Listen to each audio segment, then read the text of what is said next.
Hey guys, how's it going? It is Saberspark, and I am doing another quick vid. I'm still coming up with a name for this series, apparently. So quick vid is different from my normal content, because usually I have like full-on scripts for my videos, but here it's just bullet points. That way I can keep things moving along, so yeah, that's just how we do it. But enough about that. Let's talk about this amazing movie. Netflix, that's not the name of the movie. Invader Zim, Enter the Florpus. I love Invader Zim. I loved it. I loved it as a kid. I love it today. For those who don't know, it came out in the early 2000s and it aired on Nickelodeon. It was made by this guy named Johan Vasquez.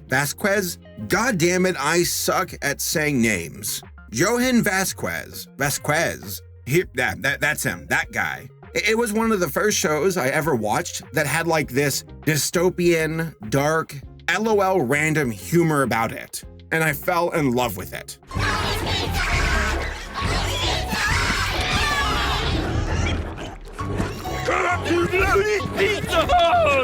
Here's basically the premise. You got this alien named Zim, who's part of this empire called the Urkin Empire, and he is sent to Earth to invade it, quote unquote. When in reality, his leaders are like, we gotta get rid of this guy, he sucks, send him out into the boons of space so we can never see him again. Zim is insanely incompetent and a major narcissist, so he totally buys it, goes to Earth, and tries to take it over. He then runs into a human character named Dib. Dib is this paranoid kid who believes in the supernatural and aliens, and he's the only one who sees Zim as an alien. Well, his sister Gaz does as well, but she doesn't care. So that's basically the show. It's Zim trying to take over the Earth and failing, and then Dib trying to prove to everyone that Zim's an alien, and he fails at it. And I recall reading that this show was super expensive to make. It was $1 million per episode.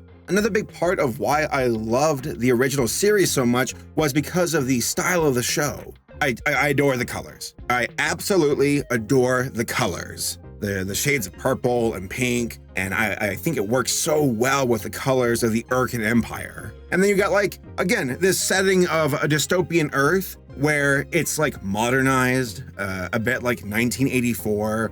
Humans are stupid cattle, dumb animals, where it's humans are so okay with eating their processed foods and just watching TV and being stupid and ignorant to the world, which you can tell that the creators of the show took a lot of inspiration from how a lot of people are in reality. And one last thing, this is the second TV movie that Nickelodeon released this year. The first one being Rocco, which I did a review for that on my second channel. The Rocco special was really good, and I was hoping for a repeat performance with the Zim movie, which I totally got. I'm posing dramatically for when the Dib shows up. I am Dib. What? By the way, no spoilers, my lips are sealed. I really encourage you all to watch this, it's that good. So the synopsis is basically, you've got Zim, who's been missing for years, Dib, who's trying to find Zim, and they just jump into it.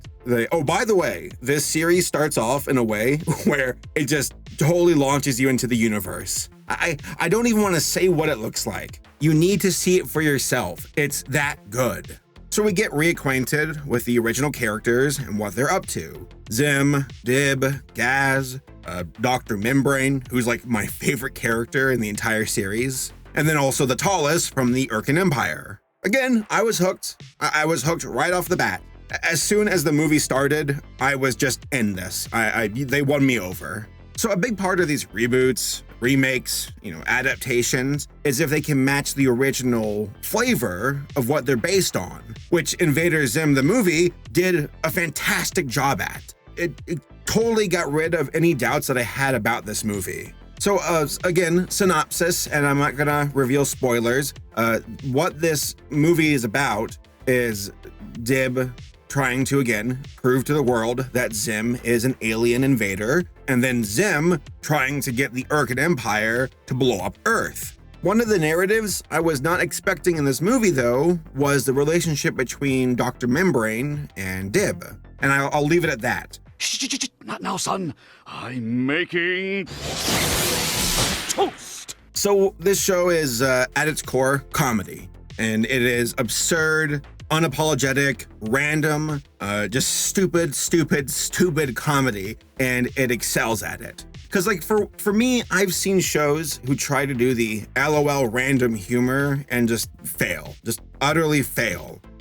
Invader Zim is like one of the best when it comes to the random humor. Because you'll have moments where they're trying to like talk, there's some dialogue between characters, and then something just randomly blows up. That's just how this universe works. Everything is random, and you come to terms with that, where that is just the universe this show exists in.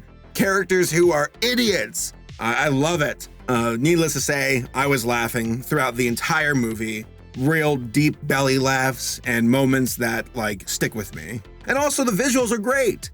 That was something I was concerned about. I was wondering if the characters would look the same, which they don't exactly, but close enough. Like you can barely tell any difference. The characters themselves and how they act, how they talked, how they spoke back and forth, had their exchanges of dialogue, just the comedy of it all. At its core, what makes Invader Zim special, this movie totally keeps and runs with it. And that's something that the Hey Arnold movie kind of, it didn't feel like Hey Arnold the show as much as the Hey Arnold characters going off on some random adventure. So it didn't feel the same to me. But here it's like, wow, this is like a giant, massive episode of Invader Zim. And I completely it felt natural. It felt very good to me. And also the show had some amazing visuals. Again, the intro, there's something at the end that they do with mixed media, which just works for what's happening in that sequence. Just overall, the general vibe of what made Invader Zim special as a cartoon show is maintained here in the movie. And for those who are new to the world of Invader Zim, it's not like you're excluded from it. Like watching the original series will enhance the movie, but they catch you up to speed pretty quickly in the beginning. You don't have to watch the entire series. Just you can watch the movie on its own, and it's still, I'd imagine, an enjoyable experience. Oh man, Dib, not the coat. It makes me look mysterious. So yeah, color me surprised. Nickelodeon actually provided 2 amazing reboots this year. I say reboots, you know what I mean. Remakes, reboots, adaptations, continuations, basically taking old properties and bringing them back. Rocco was great, Invader Zim was great, and I don't think Rugrats will be great. That's where we probably hit the brakes pretty hard. But for where it counts, it was really cool to see both of these series get their own conclusions, and they did it in a way where it kept in line with what made the original series so special. So check them out, tell me what y'all think in the comments, and I'll see you all next time.